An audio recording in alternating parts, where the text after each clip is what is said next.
A very good morning to all of you. Welcome you all in class 11th economics. So as you already know that we have completed whole syllabus of economics class 11th, that is microeconomics as well as statistics for economics. Okay. So you know very well that we have completed whole syllabus, as well as from the previous few classes we will continuously revise the chapters of your both the books, basically the microeconomics as well as the statistics for economics. Okay, so in the revision we have already discussed the topic, that is market forms as well as price determination and the some applications of the tools of the demand and supply, as well as we have done the numbers of the questions related to the chapter of statistics, basically the mean, median, mode, as well as we have done the whole chapter studied the whole chapter of correlation, so in which we have discussed all what are the correlation types of the correlation, limited degree, what are the limitations of the correlation. We have done all the methods of the calculating the correlation, in which we have discussed the scatter diagram method, Karl Pearson's coefficient of correlation, in which we have discussed the four methods of the calculating the Karl Pearson's coefficient of correlation, that is direct method, actual mean method, shortcut method and the step deviation method. Okay, so from that topic we have started the new chapter or the last chapter of your statistics, that is index number. Okay, so in the index number, from the previous 2 or 3 classes we will continuously revise the chapter index number, that is we have discussed the what is the meaning of the index number. Okay, next we have discussed the what are the different features or the characteristics of the index number.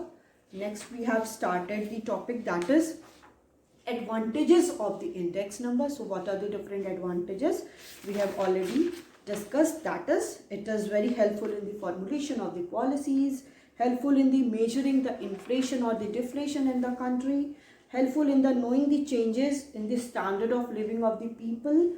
Next one is useful to businessman, useful to assess the export and import of the country, useful to government. Okay, so all these we have already discussed in the previous classes. Next we have started the topic, that is what are the different problems or the difficulties which are facing in the construction of the index number.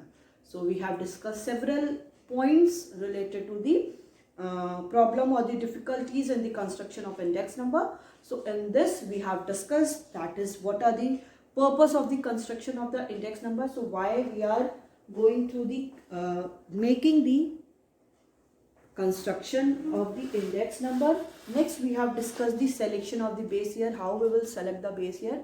So base year should be free from all the natural contingency or the natural calamities. So whatever the year of the base year, it should be taken as 100. So for that there will be the calculation of the index number become very easy if we take base year as 100. Okay, next that we have discussed, that is selection of the number of items. So how much number of the items should be there, it should not be more than, or it should not be large. Okay, so the data, the items whatever we have taken, it should be average. Next discuss the what are the different selection of the sources of data. So what are the different sources through which we are collecting the datas. Next one is price quotation. So in the price quotation we have discussed the money prices and the quantity prices. Next we have discussed about the selection of an average. So we have seen that there are different kind of averages like mean, median, mode, etc. But median and mode is not executed or not used in the calculation of the index number because of the certain limitations. So we have taken the arithmetic mean and the geometric mean for the calculating of the index number. So in that case we have taken the as the different statisticians said that the best method for the calculating the index number is best average. Basically it is the geometric mean because it has lesser limitations would be there. So next we have discussed the system of the selection of the system of the weighing. So how we will weigh the different kind of items whatever the present in the system or the calculating the index number. So quantity weight and the value weight we have discussed, and the last one is selection of the appropriate formula. So I have already told in the earlier class that there are different kinds of formula which are used in the calculation of the index number, like the formula are basically the Fisher's method, Paasche method and the Lespier method. So all these formulas are not universal that everywhere we will use these formula to calculate the index number. There are certain limitations for the imposing all these formulas. So there are different places also, so where we will post, where we'll see the different methods to calculate the index number. Okay, so till here we have completed in the last class. So in the today's class we are going to study the what are the different limitations of the index number and what are the different methods of the construction of the index number. Okay, so in this class we are going to study all these topics. So let's get started. Topic is problems or the limitations of the index number. Limitations of index number.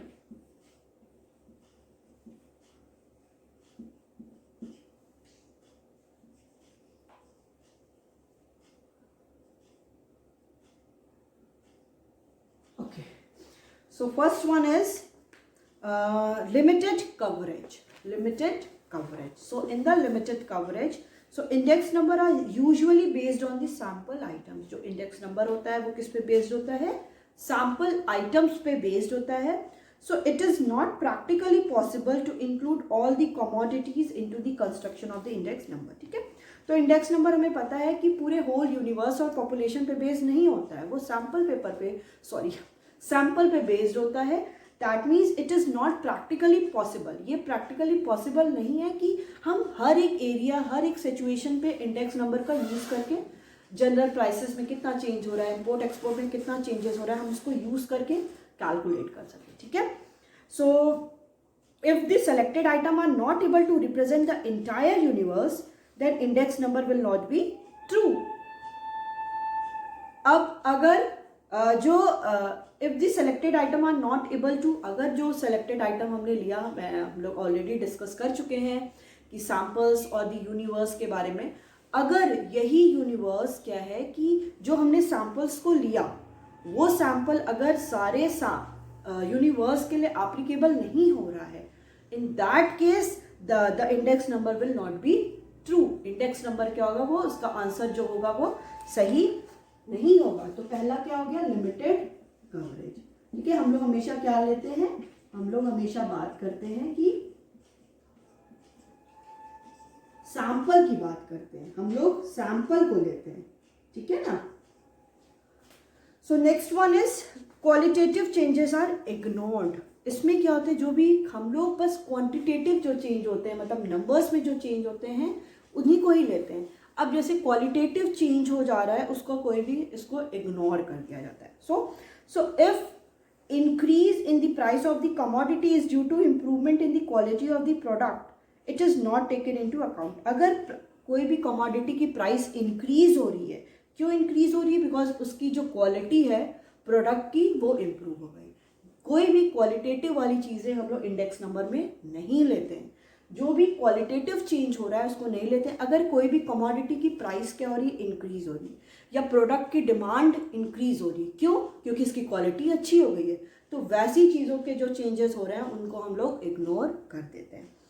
Okay. So such an improvement in the quality is not reflected in the index number. तो ऐसे जो भी changes हैं वो index number में include नहीं होते. तो सेकेंड हो गया आपका qualitative changes are ignored. Qualitative changes are ignored. Okay. So next one is ignore changes in the consumption pattern. Ignores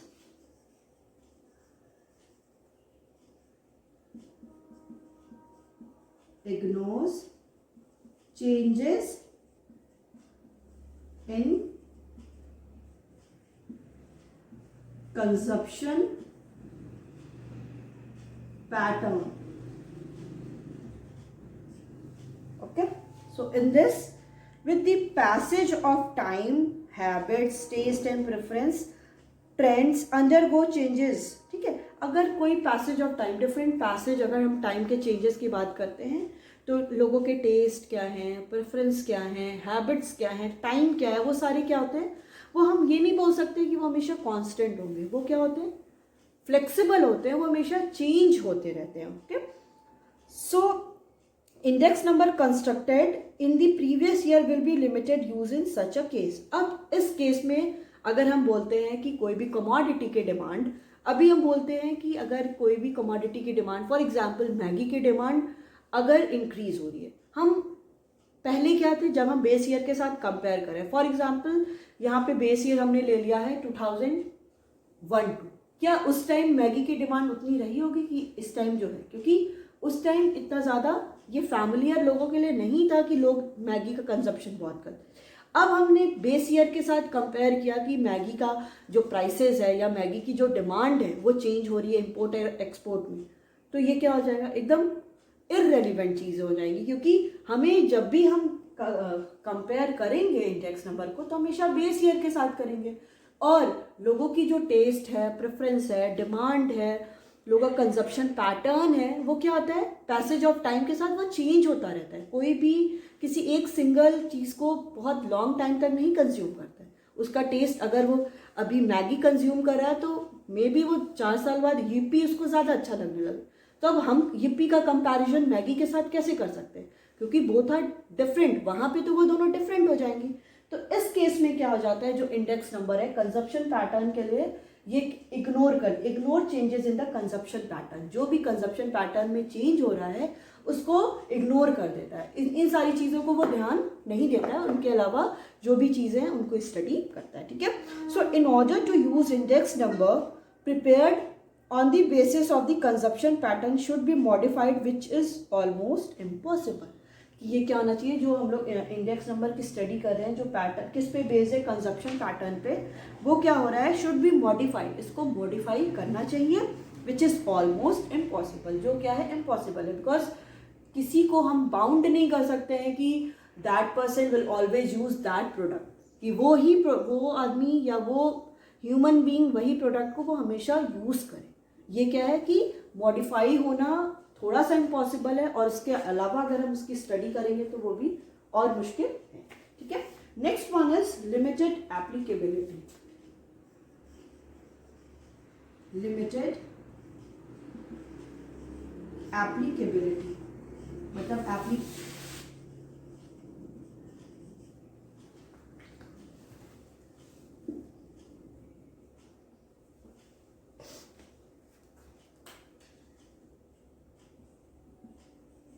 okay.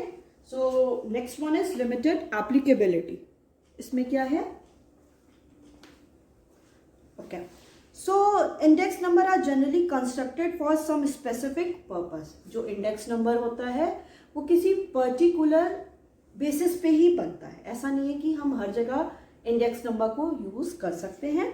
So if we want to use these for some other purpose, अगर हम इनको index number को use करना चाहते हैं किसी और purpose के लिए, so the result may not be true, जो इसका रिजल्ट होगा वो सही नहीं होगा. There are no all purpose index number, कोई ऐसा इंडेक्स नंबर नहीं है जिनको हम हर पर्पस के लिए यूज कर सकें. ठीक है, तो लिमिटेड इसकी applicability. Next one is misleading results. misleading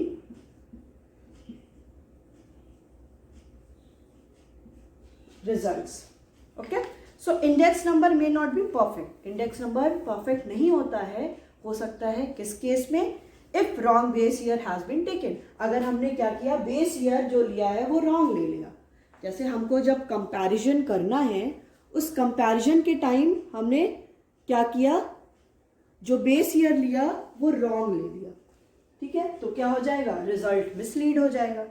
wrong formula has been taken, जब फार्मूला जो हमने लिया था वो क्या है, रॉन्ग ले लिया। हमने जहाँ पे फिशर मेथड को यूज़ करना था हमने वहाँ पे लेस्पियर मेथड के फार्मूला के साथ क्वेश्चन सॉल्व कर दिया, तो आंसर भी क्या हो जाएगा, गलत हो जाएगा, क्योंकि हमने फार्मूला गलत लिया।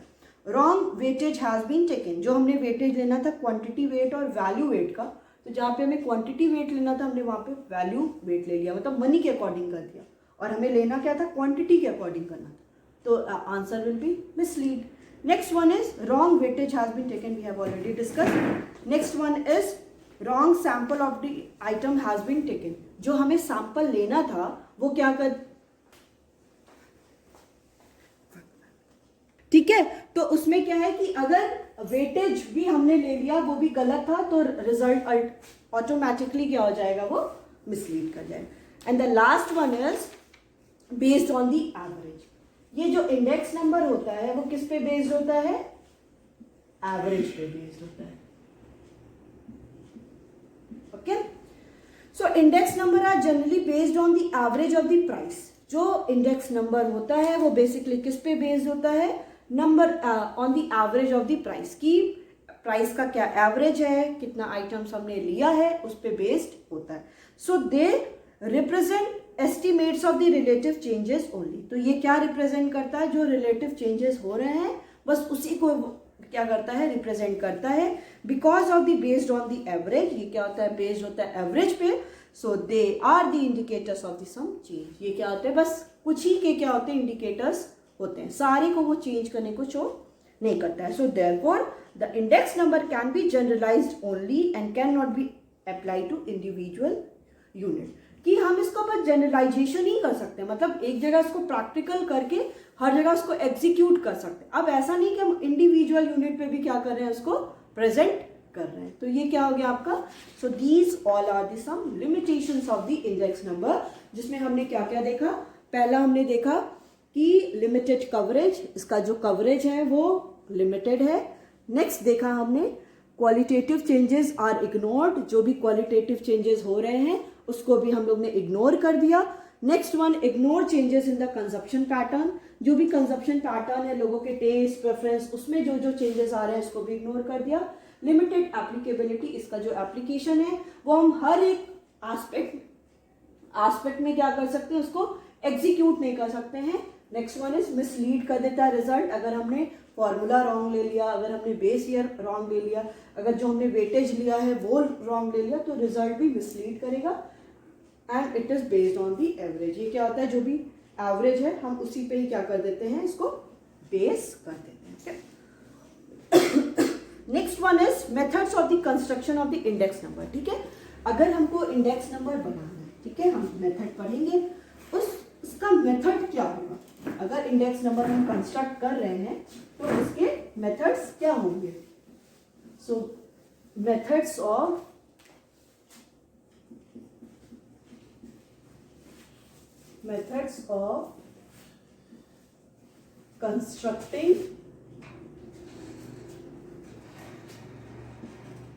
constructing index number. Okay, so methods of the construction of the index number. So you can also methods of the construction of the index number. Okay, so there are methods, the various methods of the prepare construct number can be classified. इसको किस में classify करता है, दो में classify करते हैं, that is unweighted index number और the weighted index number.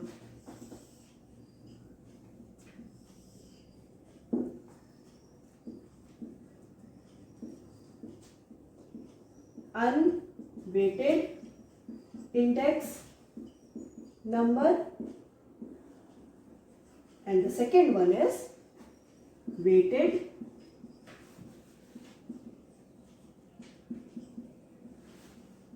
index number. Okay, so unweighted is also called as the simple index number or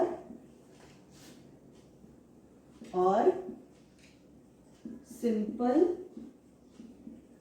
index number and weighted index number. अब क्या है, अनवेटेड इंडेक्स नंबर और the simple index number is further divided into 2. इसको क्या है, 2 में हम divide करेंगे. ठीक है, अनवेटेड इंडेक्स नंबर को हम लोग क्या करेंगे, फर्दर डिवाइड करेंगे. That is simple aggregative, simple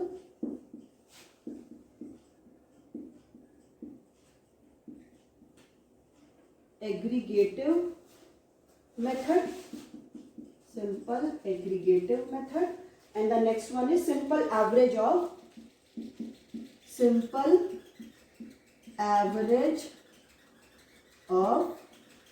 price relative method. Okay, तो क्या क्या हुआ आपका, simple aggregative method or simple average of the price relative. Weighted index number is also further divided into 2.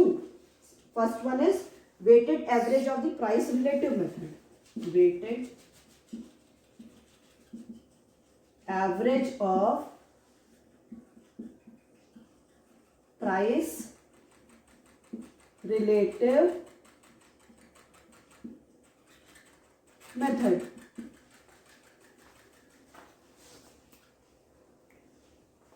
Okay, weighted average of price relative method, and the next one is weighted aggregative method. Weighted aggregative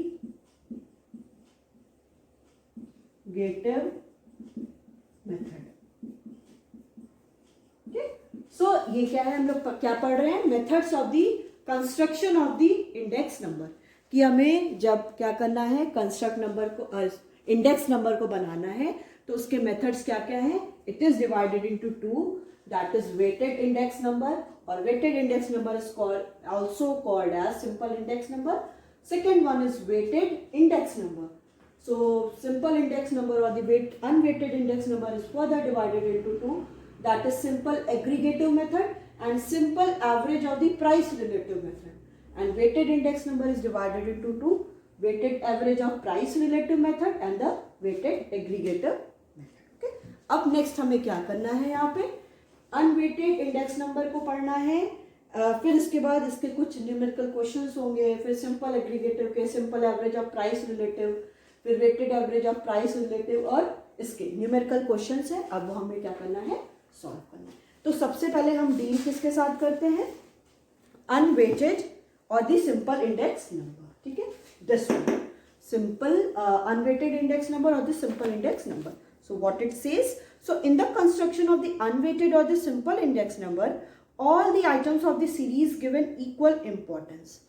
अगर हम लोग क्या करते हैं, अगर इसके through construction करते हैं इंडेक्स नंबर का, तो जितने भी आइटम्स है, नंबर ऑफ आइटम्स है, उनको इक्वल इंपॉर्टेंस दी जाती है. जितने भी नंबर ऑफ आइटम्स हम लोग एज अ सैंपल ले रहे हैं, उनको क्या है, इक्वल इंपॉर्टेंस दी जा रही है. No specific weightage is given to any item of the series. कोई भी आइटम दिया है सीरीज का, अब ऐसा नहीं कि इसको एकदम स्पेसिफिक और दी एक उसको क्या है, पर्टिकुलर आइटम को बहुत ज्यादा इंपॉर्टेंस दी जाए, because all items are assume to be equally important. Because जितने भी आइटम हैं उस सीरीज के, वो सारे ही आइटम क्या हैं, इक्वली इंपॉर्टेंट हैं. ठीक है, हम किसी भी डिफरेंट आइटम को ऐसा नहीं कर सकते हैं कि बहुत ज़्यादा इंपॉर्टेंस दे रहे हैं और दूसरे को कम इंपॉर्टेंस दे रहे हैं. नहीं, यहाँ पे क्या है, अनवेटेड है, मतलब किसी को भी एक वेट नहीं दिया गया है कि हाँ तुमको ज़्यादा इंपॉर्टेंस है या तुमको कम इंपॉर्टेंस है.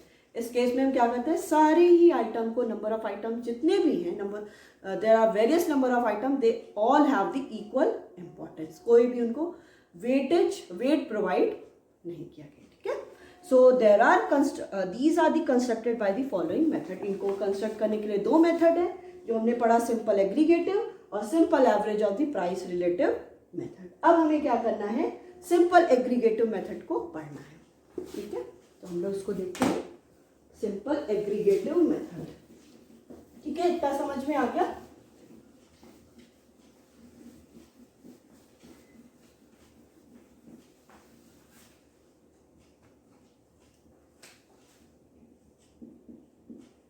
simple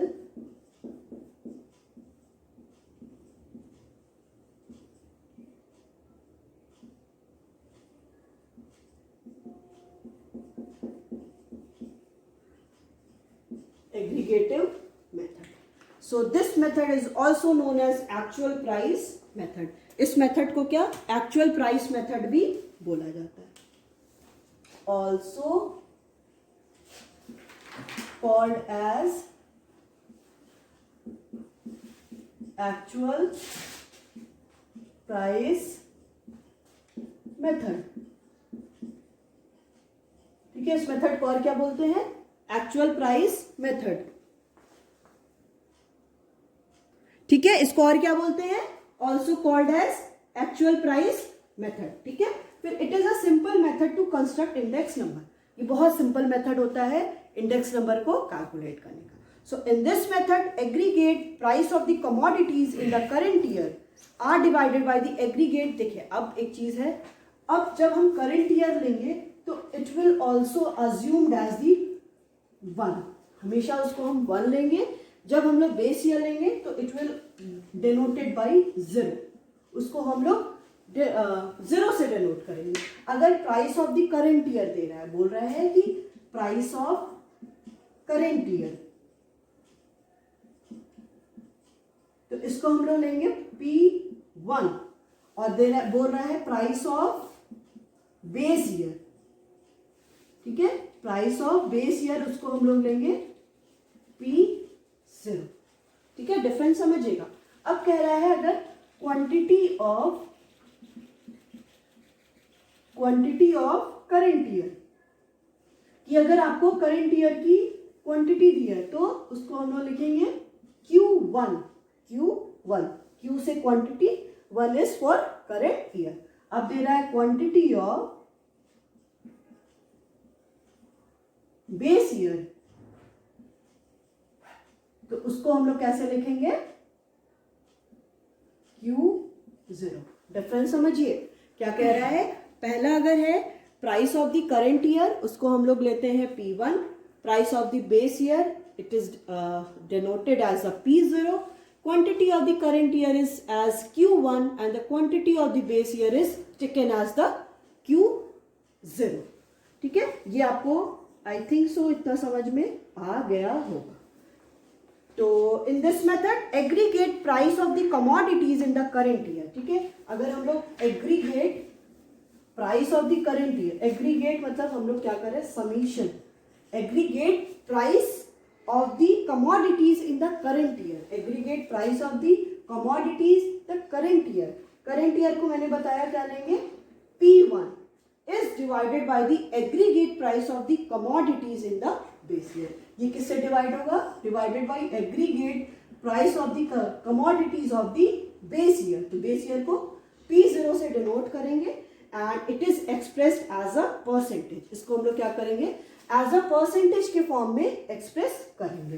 तो अगर हम लोग सिंबॉलिकली यूज करते हैं इसको, सिंबॉलिकली, तो इसको डिनोट करेंगे P01. मतलब प्राइस ऑफ दी 0 क्या है, बेस ईयर, और 1 इज करंट ईयर इनटू 100. क्योंकि मैंने बोला कि जो भी इंडेक्स नंबर होगा it will always represented as a percentage. उसको हम लोग हमेशा ही परसेंटेज के फॉर्म में एक्सप्रेस करेंगे. ठीक है, तो यहाँ पे मैं बता देती हूँ क्या क्या लिया गया है.